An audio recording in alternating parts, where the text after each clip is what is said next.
Muito bem. Então, dando continuidade aqui ao nosso trabalho, à nossa reflexão, é muito sério realmente isso aí, porque eu ouvi uma pessoa conversando com outra a respeito desta questão de filhos que são cachorros, cachorras, e a pessoa perguntou para a outra: Ai, que lindo teu filho, tua filha. Onde tu comprou? Ah, eu comprei lá na não sei aonde, lá, paguei não sei o que, lá. Ah, mas aí é brabo, né, gente? É muito ruim isso, né? Porque filhos humanos não se compram e cachorros não são filhos de seres humanos. Vamos organizar o conhecimento, porque senão nós vamos regredir e a humanidade, que está muito assim insatisfeita. As pessoas estão insatisfeitas com as pessoas, mas nós temos que melhorar. Se nós melhorarmos como pessoas, nós vamos melhorar a nossa ideia a respeito das pessoas. Vamos melhorar o conceito, não é? Do que é convivência. Vamos melhorar este conceito do que vem a ser convivência, ok? Agora aqui eu já vou ir para a outra lãzinha aqui que vai combinar com essa aqui, tá? Continuando.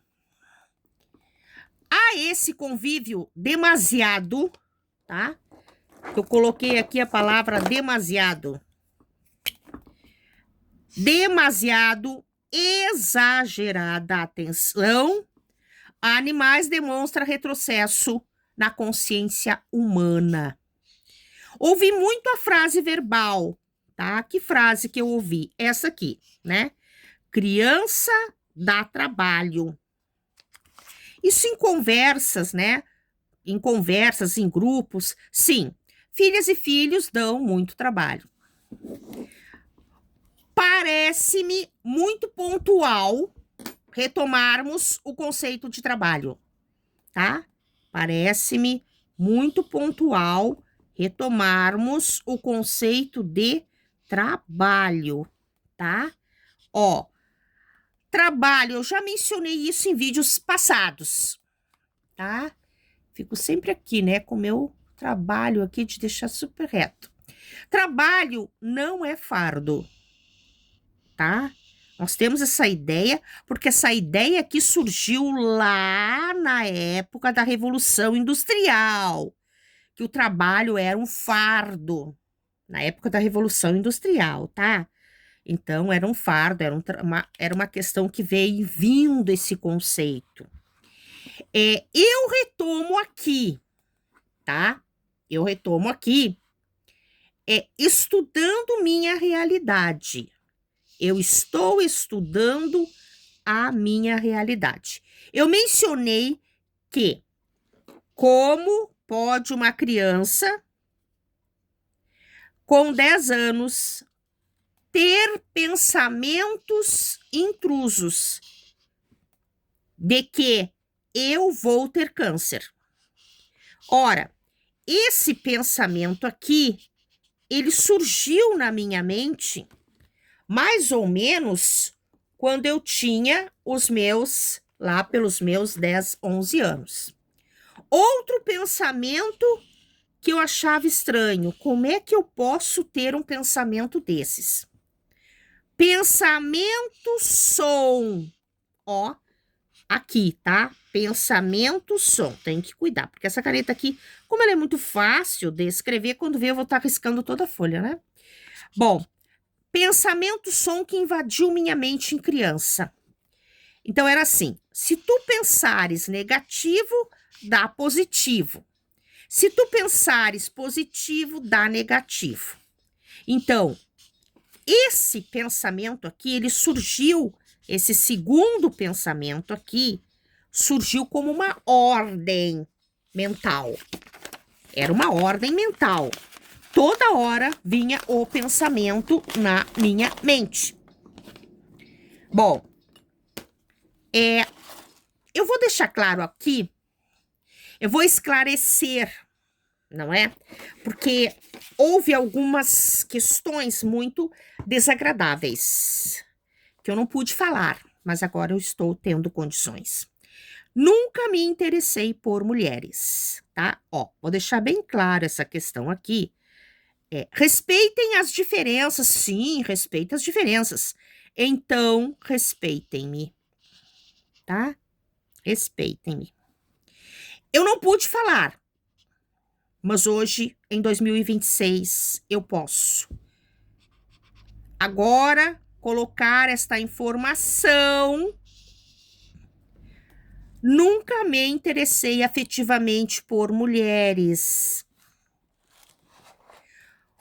O que eu sofri desde criança foi obsessão espiritual. Por ter uma sensibilidade muito maior e como não nasci em família espírita, sofri as consequências das obsessões de espíritos encarnados e desencarnados. O que é obsessão? É um pensamento fixo que persegue a pessoa continuamente.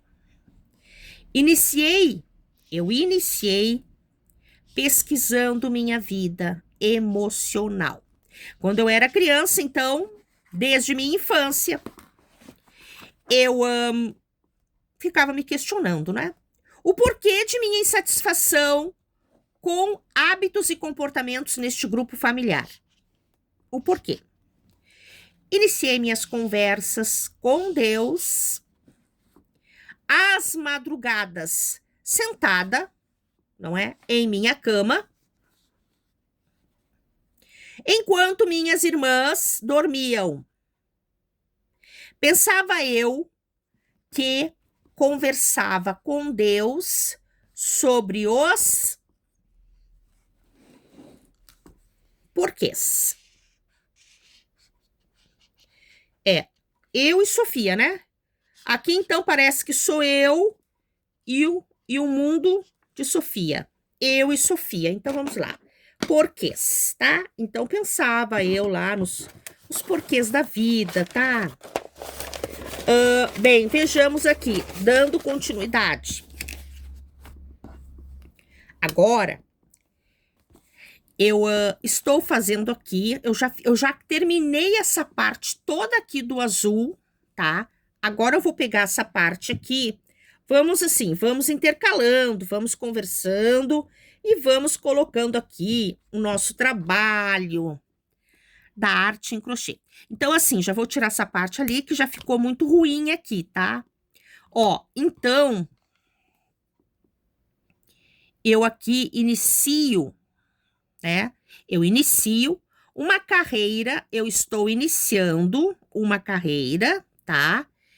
Em meio ponto alto, tá? Então, o meio ponto alto aqui é porque eu tiro ela toda em uma vez só, tá? Ó, uma vez só. Aí depois eu venho aqui, tá? E tiro novamente, em uma vez. Vou soltando a linha ali. Vou vir aqui, tá? E vou retirando todo o ponto em uma vez, tá? Então, eu preciso que o meu ponto, ele não pode ficar aqui, embaixo. Não, ele tem que ficar aqui, no mesmo local dos outros, ok? Então tá, então vamos indo, eu vou seguindo aqui, porque eu estou agora fazendo a última carreira da pantufinha, tá? Ó, última carreira. Então, eu vou pegando aqui, eu dou uma laçada, puxo o fio e fecho tudo em meio ponto alto. Isso aqui é meio ponto alto, tá? Que eu preciso ali terminar aqui de fechar. E aqui eu vou indo, então, dando uma laçada e fechando em meio ponto alto. Bem, eu estou conversando com vocês porque Meu canal, este aqui, ele tem um objetivo, que é um objetivo de podermos realizar o trabalho manual, porque aqui tem uma questão muito importante. Eu não estou fazendo um trabalho cognitivo. Eu não estou realizando, minhas mãos, meus dedos não estão com a caneta fazendo o movimento das letras, dos números. Não, esse movimento aqui, ele é um movimento manual em que eu, ao fazê-lo, eu vou assim, trabalhando e liberando, soltando, descansando, melhor dizendo, o meu pensamento, o meu raciocínio lógico, matemático, tá? Meu raciocínio lógico, matemático, eu vou, por quê? Porque toda questão exige o quê? Desenvolvimento e solução. Ah, mas aqui eu já fiz algumas coisas. Ah, não, não, tá. Aqui sim, aqui sim. Nesse momento aqui agora, ele segue todo reto, não tem mais aqui o ponto em relevo, que eu fiz aqui desde o início, tá? O ponto em relevo. Olha que coisa mais maravilhosa que é isso. Por quê?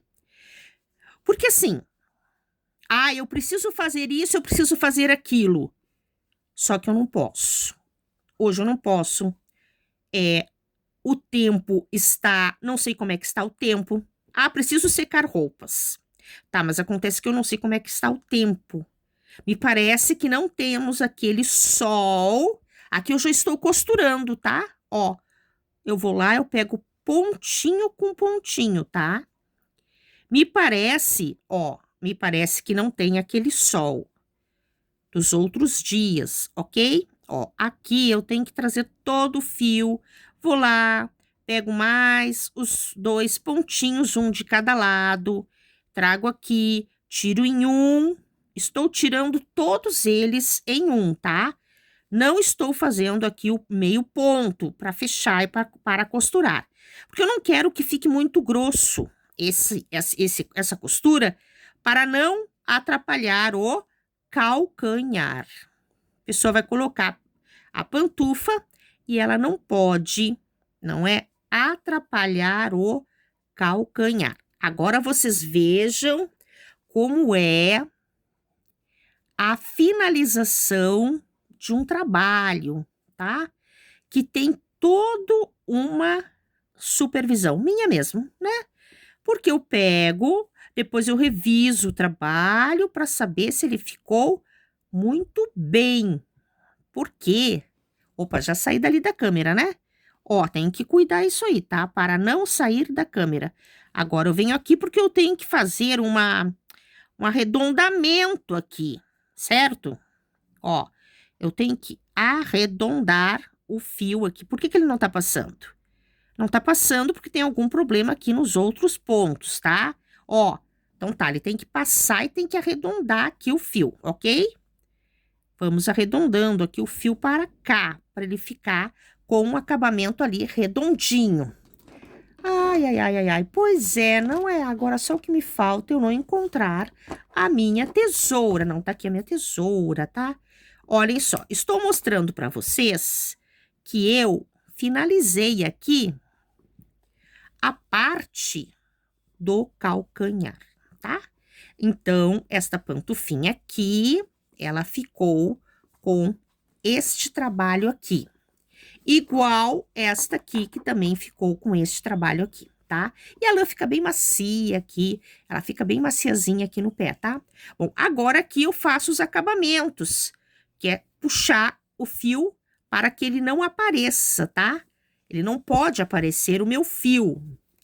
Nenhum fio pode aparecer na parte de dentro da pantufa. Então, aqui eu tenho que simplesmente fazer os acabamentos para que este fio não fique solto.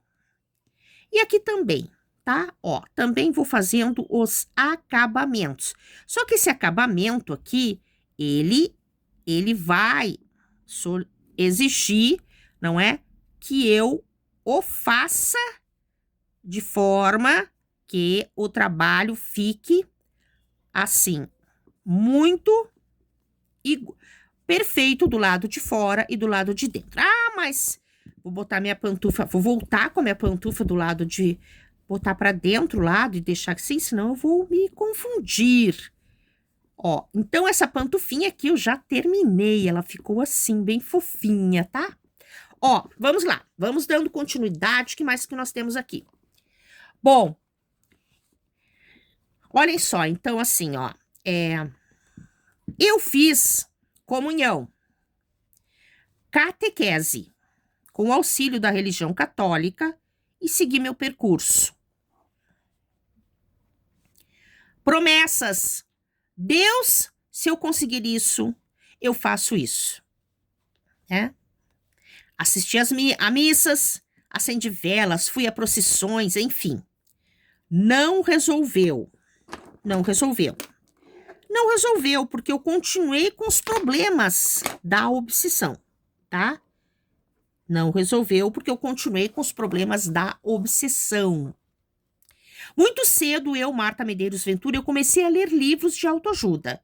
Sim, então eu pegava os livros de autoajuda na década, tá?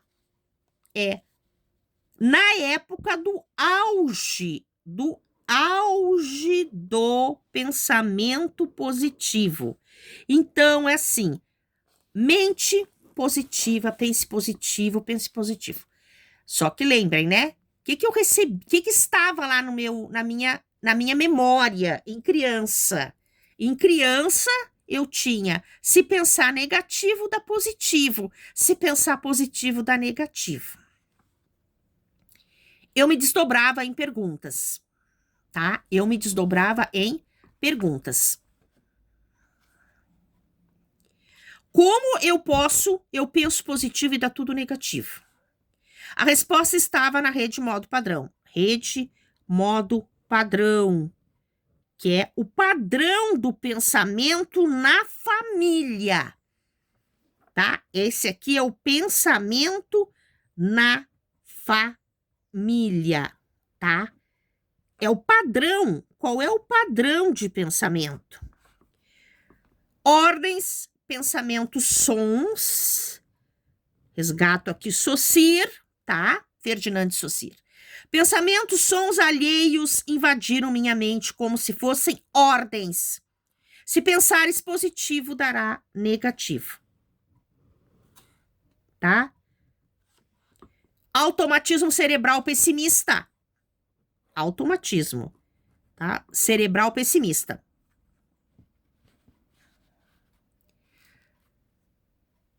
Programado na minha mente. Continuei pela psicologia, percorri toda a psicanálise, psicanálise, psicologia analítica de Carl Gustav Jung. Todas as psicologias aqui eu percorri. Psicologia lacaniana, Lacan, trazendo a psicanálise de uma outra forma, tá? Baixar um pouquinho aqui para o vídeo poder pegar. Psicologia humanista de Carl Rogers. A psicologia humanista de Carl Rogers, eu trabalhei em escola particular. Durante muito tempo eu trabalhei a psicologia humanista de Carl Rogers em escola particular. Psicologia transpessoal.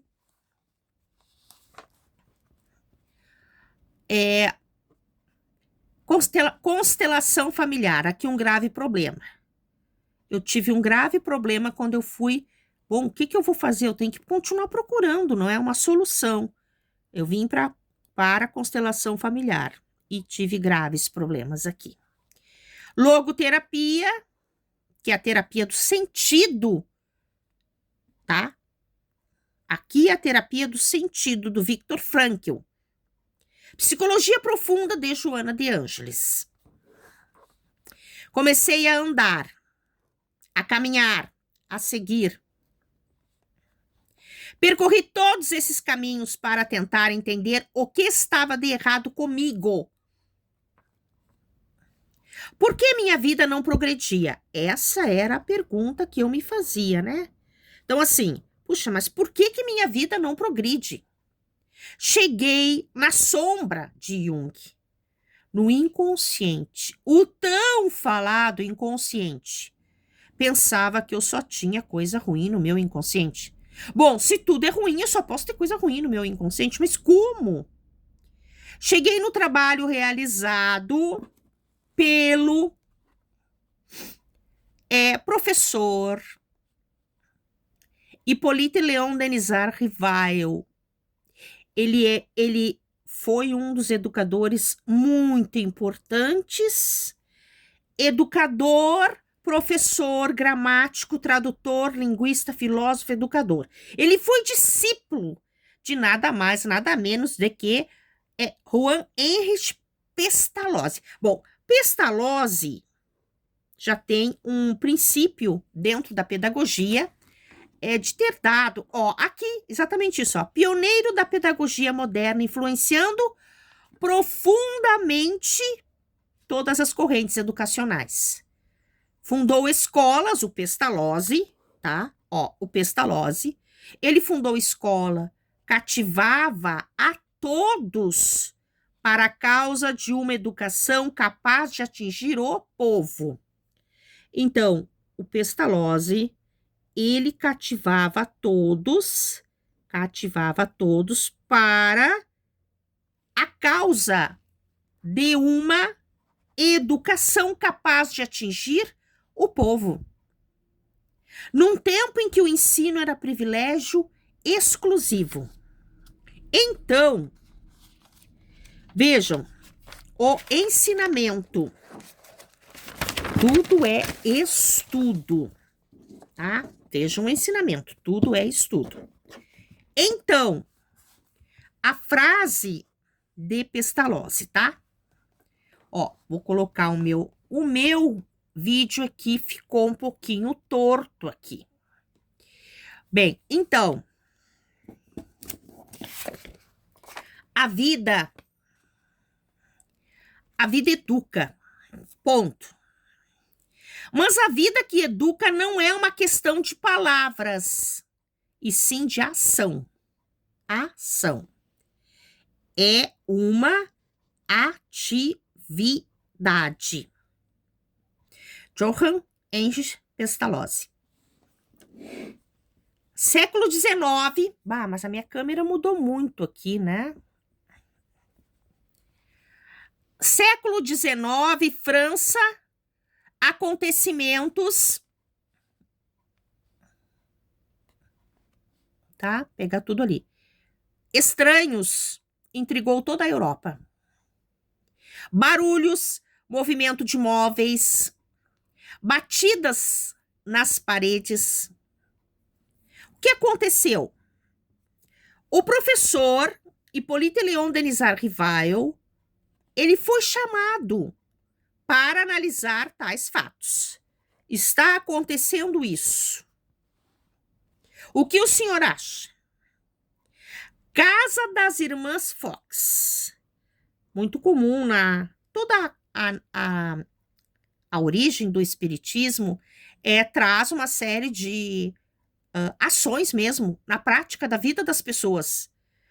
Manifestações extrafísicas, problemas na família sem solução, mesas girantes, os móveis, questão extrafísica,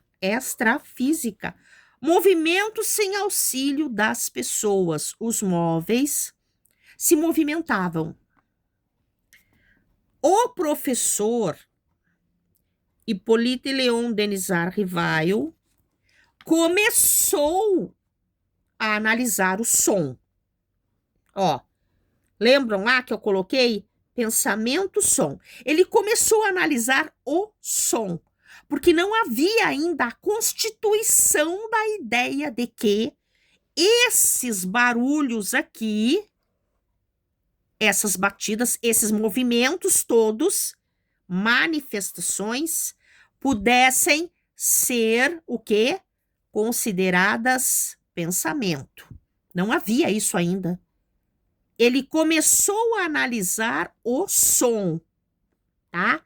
Então, aqui assim, eu vou botar aqui, ó. Não havia a ideia de pensamento som, tá? Ó, não havia ainda a ideia, certo?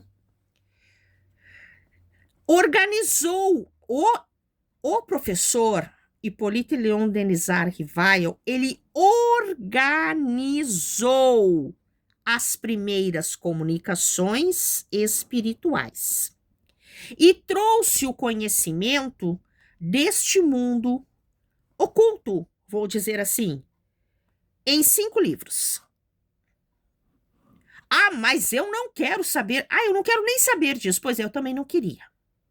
Mas é um conhecimento com disciplina científica. Eu, Marta Medeiros Ventura,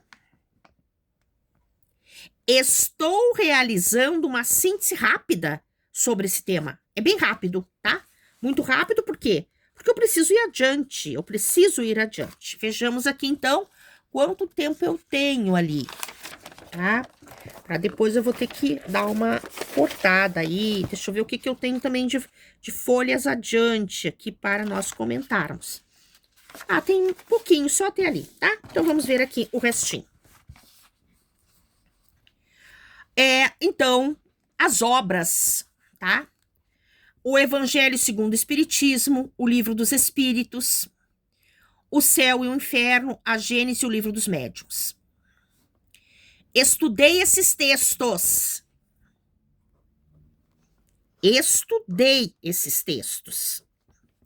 Analisei acontecimentos em minha vida. Do ponto de vista da história, da linguística, da filosofia, percebi o quê? Verbo transitivo direto. Quem percebe, percebe alguma coisa. O que eu percebi? Uma coerência com os acontecimentos em minha vida.